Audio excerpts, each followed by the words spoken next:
manager from Hamilton Medical. Should be about a 15-minute, 20-minute talk or so on Aprv. So we'll start with, we have some settings here. We're going to put our patient on, and from what I understand, like you guys sometimes start in pressure control, sometimes start in Aprv. So for this example, let's just start in pressure control. So we'll have a pressure control of 20 over a PEEP of 8, 50% FiO2 just to save some gas here, and we'll do a rate of 15, and we'll start our lung out.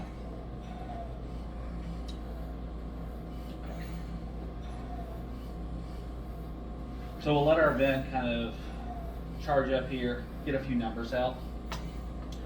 When would you think about making your change or switch to Aprv? Better. That's good. Okay, sweet.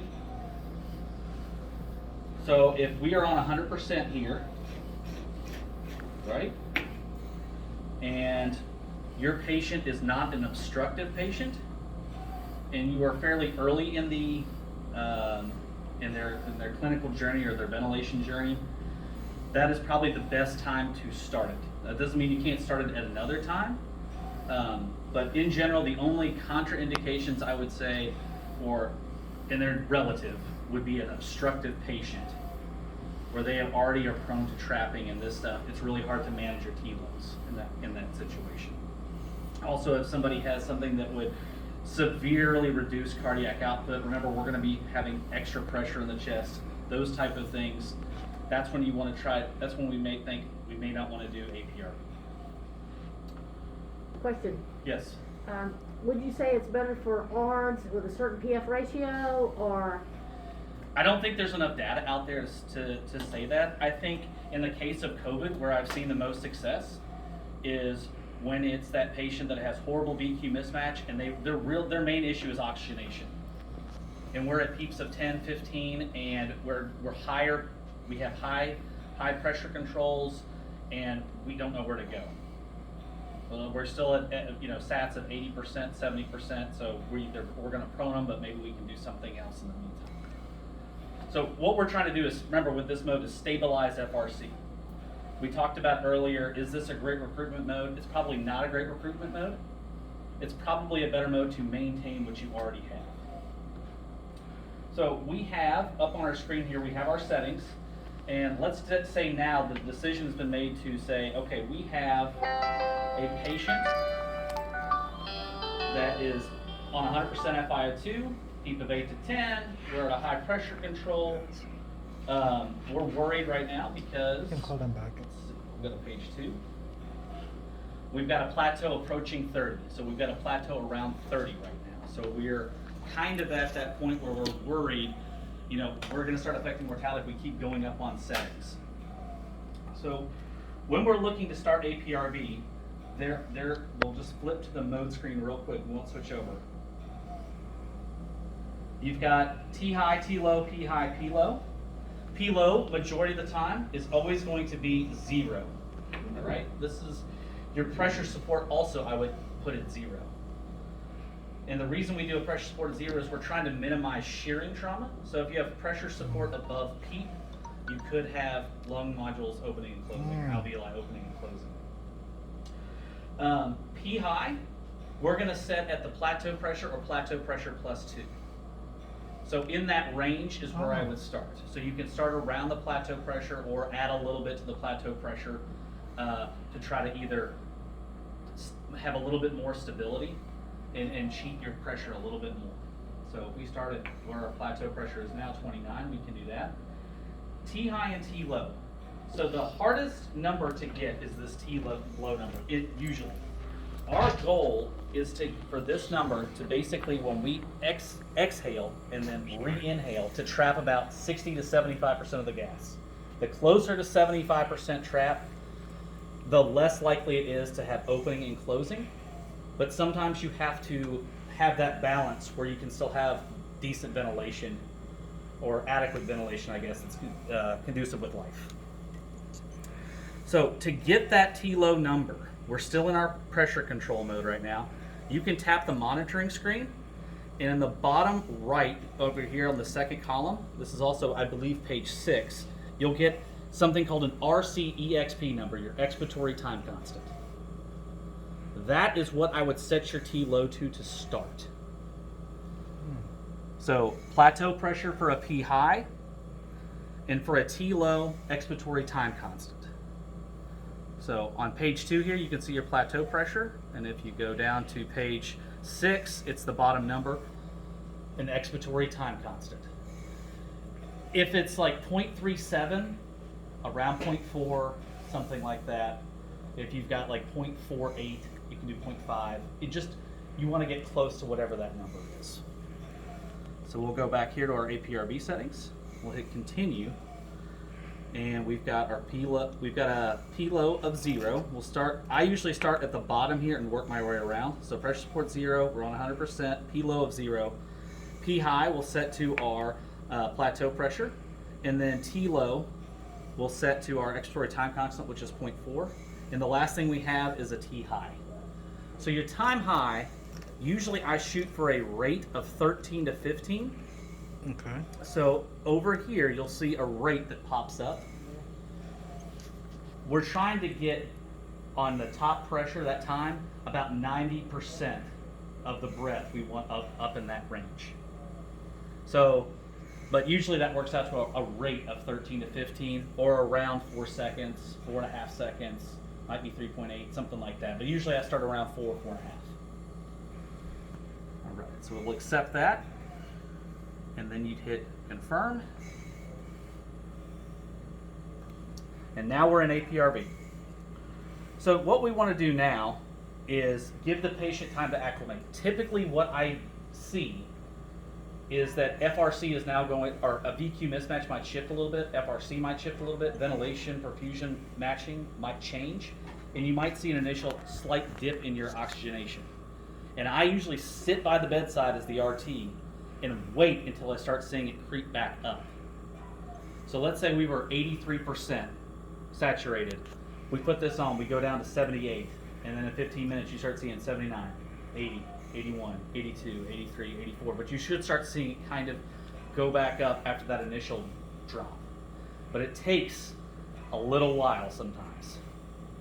And I don't know, I know that's anecdotal, but that's been my experience both at the bedside and when I've gone to other places that are using this, especially with COVID patients. Josh, Yes.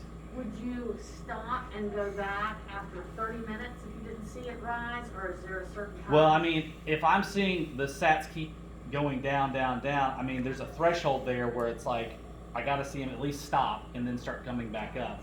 Otherwise, I'm worried that we failed or something has happened acutely with the patient.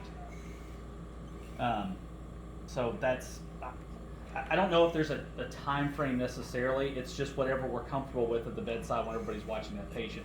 You know, if I start seeing the patient with blue lips and ashen and gray, we may have to flip back and prone them or do something else. It may just be kind of that failure thing. Or if we see they get really bradycardic or something like that, we know that we've compromised cardiac output at that point, and this may not be the mode for them, or we may have to try to wean that pressure high. All right. So now what we've let our patients settle out. Let's say that they have kind of come back up.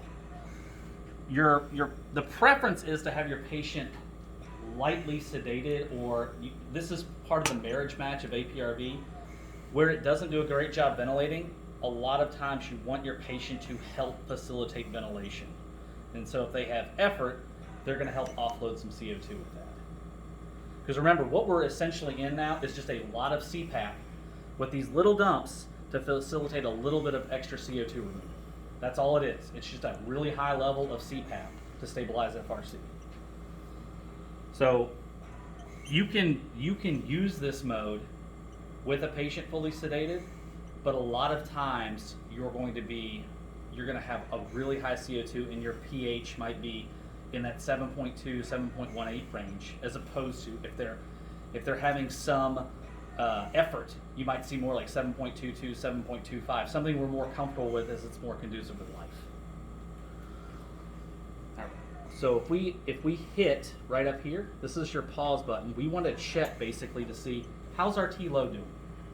So I usually do this about 30 minutes in before we do that first gas. And what we're going to do is pause the screen. We're going to come over here and we're going to look at our flow. So this is our lowest expiratory flow, and it's around 84. And then we're going to use our cursor to come up when we go back up. So, and that's 55. You would divide those out, and that will give you your percent of trap. 55 times 2 is 110. So this is definitely more than 50%. But you can just do it on your phone, get the math, and if you're in that 60 to 75% range, that's a good place to get that first gas. If you're not trapping enough, you really want to make sure that you're trapping in that 60 to 75% range before you get your first gas. Otherwise, there's going to be a lot more variables if you have to fix something. And usually, instead of doing a first gas in 15 minutes, I usually wait 30 minutes to an hour at least.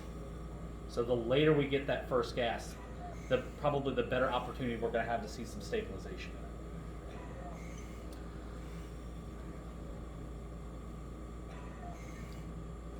So your patient is now waking up, right? And we're doing this. What we want to be able to see now for weaning is obviously oxygenation first. And then you can use your x-ray too. Our goal is going to be to get this P high down, right? And as we start dropping the P high, we're going to stretch out a lot of times. I usually try to get this down to in the 22 range. And then I start stretching out my my time high a little bit, and then we start dropping and stretching and dropping and stretching. I usually don't mess with my T low unless something has changed to where we're not at that 60 to 75%. If we're at like 90% trap right now because things are opened up and their expiratory time constant's a little bit more normal, I will go out a little bit on my T low. But usually I kind of leave that. I think if you can get down to a PEEP of or a P high of between 12 and 15, you can probably switch back over to another mode or do a spontaneous breathing trial. They may be ready to extubate at that point. So, quick question. So which mode would you rather us switch back to, or can we do spontaneous directly from the Aprv? You can definitely do spontaneous directly from the Aprv. So which mode would you recommend? Pressure control, or let's say you have to switch them to a Well, it control depends. mode? I mean, what are your settings? That's the thing. So if we get down to 23 and your patient is huffing and puffing and obviously in not syncing well with the ventilator, and you're like, I think I need to switch back. Right now, the thing that we have to remember is when we switch back, what's our mean airway pressure right now? It's about 23, right? 22, 23. So just be very cognizant when you switch out of this mode. You'll probably have to go to a higher PEEP and a higher rate, higher pressure controls to try to maintain a similar mean airway pressure. You're going to see a bottom out or a rebound effect when they get out of this mode. So it just depends on your settings. If you're right here and you're switching, if you're at above 20, I would definitely switch to a control mode of some sort, Pressure control. or like whatever you need to do be synchronous. You can do ASV, you can do pressure control, you can do APV, whatever you all are comfortable with. The main thing is when you do that, look at your mean airway pressure and use that to help guide your settings. Because if you have a really significant drop in mean airway pressure, you might lose your oxygenation in a couple hours, and then you're back at square one. Just one clarification point. So to get your P high, it says you use your plateau pressure, Yep. not the mean airway pressure, just the plateau pressure. I always use plateau pressure. Okay. And if you go above the plateau pressure, I usually don't really go above 2. Okay. And then if my plateau pressure is 32, I'll probably start at 30. So usually 30 is my top out for Aprv is where I'm comfortable with. Above that, I start getting really nervous with cardiac output and everything else. And I think most people are going to feel that way. P-plat, above 30, we know from ARDSNet that you're going to have increased mortality if you sit there at P-plats above 30. So usually if it's a little above or close, I'll start at 30.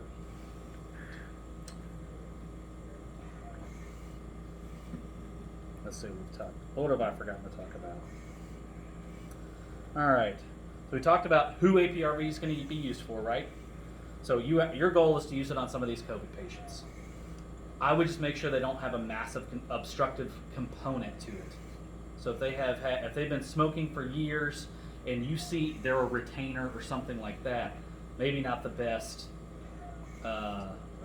patient for APRV. When do we get a gas? Wait a little while. So you want to let your patient stable out. It could be anywhere from 15 to 30 minutes for their sats to start stabilizing out, and you want to wait after that to get a gas, at least 15 minutes after they've stabilized to get a gas. Question, Yes. and you would expect hypocapnia, right, in APRV? Absolutely. Yeah. So we- Because who's doing the ventilation? You've got some dumps 13 times a minute, and then your patient with no pressure support is helping ventilation. So a typical gas that I would see is somewhere between 7.2 and 7.25 with a higher than normal CO2. But if our oxygenation all of a sudden now went from a PaO2 of 30 and now we're at 70, you know, we can let that ride for a little while because they'll survive on that pH. I don't know if they'll survive with a PaO2 of 30. Yeah, so permissive hypercapnia is almost the default in this. I've been a therapist 10 years. I used APRV extensively in peds and adults, and I have yet to see a gas that's 7.35 to 7.45 on an APRV patient.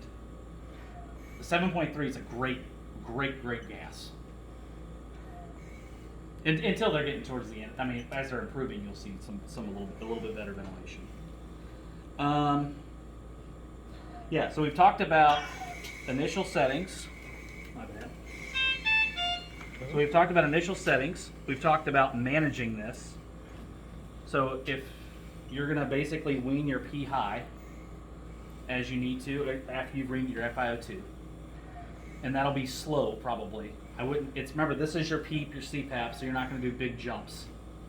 And then know if you think a patient has failed, just be very cognizant of the mean airway pressure you have with this, and shoot for a slightly higher mean airway pressure when you switch back to conventional settings. If you think they are failing this mode, or somebody's uncomfortable with it, or whatever the case may be, why you have to switch back, just be very aware of what your mean airway pressure is when you're in APRV.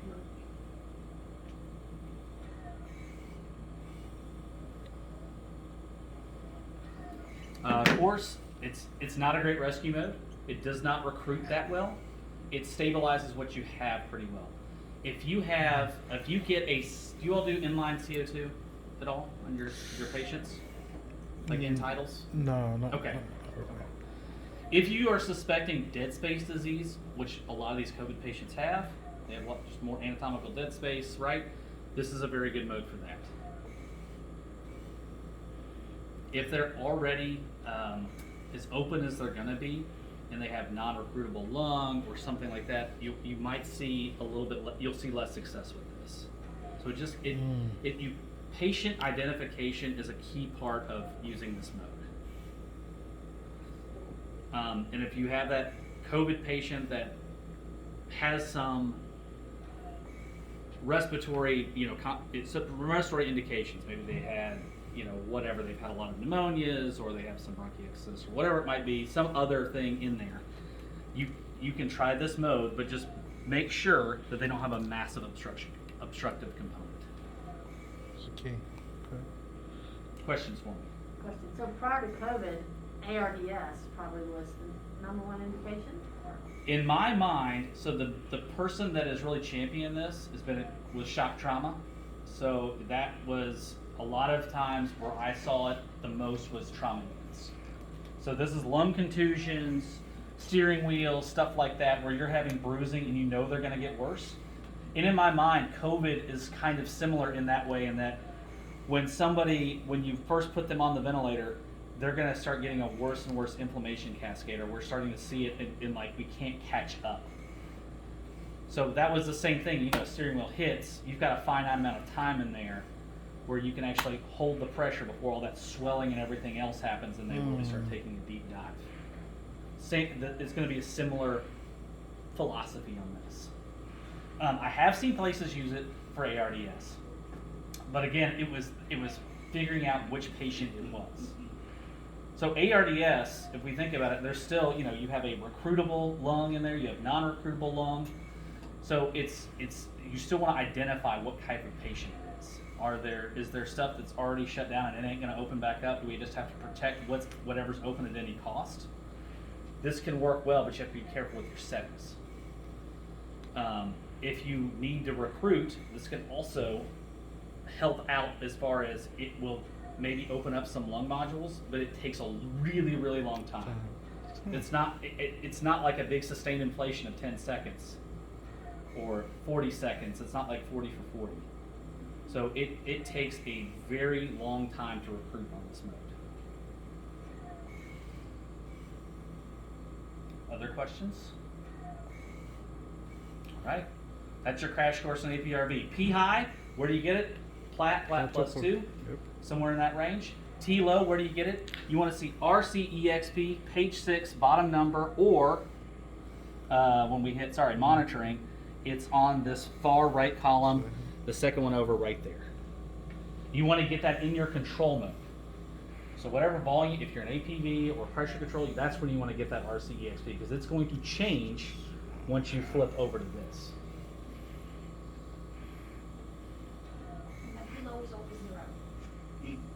P-low is always 0. If you are needing some heat, probably the reason is that your T-low is set inappropriately. Gotcha. You're allowing too much time. Now, there's a range in there for a reason. If you have a high CO2, you can eke out your T-low. And if I went from a T-low of 0.4 to like 0.45, it'll make a huge difference on CO, like a pretty substantial difference on CO2. But it's an art like anything else we do on the ventilator, right? We're trying to balance. We don't want to be down. We don't want to have a time that's too low to where you see lung units starting to collapse and open up. What we're trying to avoid is more physiologic damage to our alveolar units. Quick question. Why wouldn't you use at least smaller pressure support of 5 or 10 for pressure support to help blow off the CO2? The idea is that we are. This is an open lung type of mode, right? So we're having enough pressure in there to keep the lung from collapsing further. Okay. So if I took pressure support breath and I gave my patient a pressure support breath, where is that pressure, that flow going to go? Probably to the place that's already has a lot of gas, and you run the risk of injuring or over ventilating the place that's already probably ventilating well. Gotcha. So no pressure support. I generally do not use any pressure support at all. If you had to, I would use a very minimal amount. And the problem is that setting it, this pressure support is going to be over whatever your P low is. So if somebody put a pressure support right like a 4, they're never going to get any pressure support because your P high is 23. Isn't that going to add to the high pressure support? It's not above P high, no. It's not above It's P above your P, always on this ventilator. Okay. So to get any pressure support, you'd have to set your pressure support above your P high. Really? Wow. Yep. Okay. And just to clarify, the T high and T low, that's what affects your respiratory rate, right? So that's Yes. what you were saying. Yeah. So T low, that's the most important number. The T high, our goal is to be at 9. If you think about 1 minute of time, about 90% of that minute you want to be in that high time. That works out to a respiratory rate of between 13 and 15, usually over here, depending on what these settings are. So T high is I and T low is E, if I think about it like that. Mhm. If I'm Yep. I to E. Okay. Yep. It's super inverse pressure control. The difference is that this expiratory valve doesn't completely close. So when you breathe, it's not as, it doesn't feel like the breathing against a brick as much. Right. It's a semi-open valve down here. Interesting. It's like a floating valve. Did you guys talk about weaning already? Mm-hmm. Yep. Stretch. Yep. Drop the P high slowly, and then usually when I get to the low 20s, mid 20s, I start stretching out my T high with the goal of getting to between 12 and 15 of CPAP, and then I flip over to an SBT usually.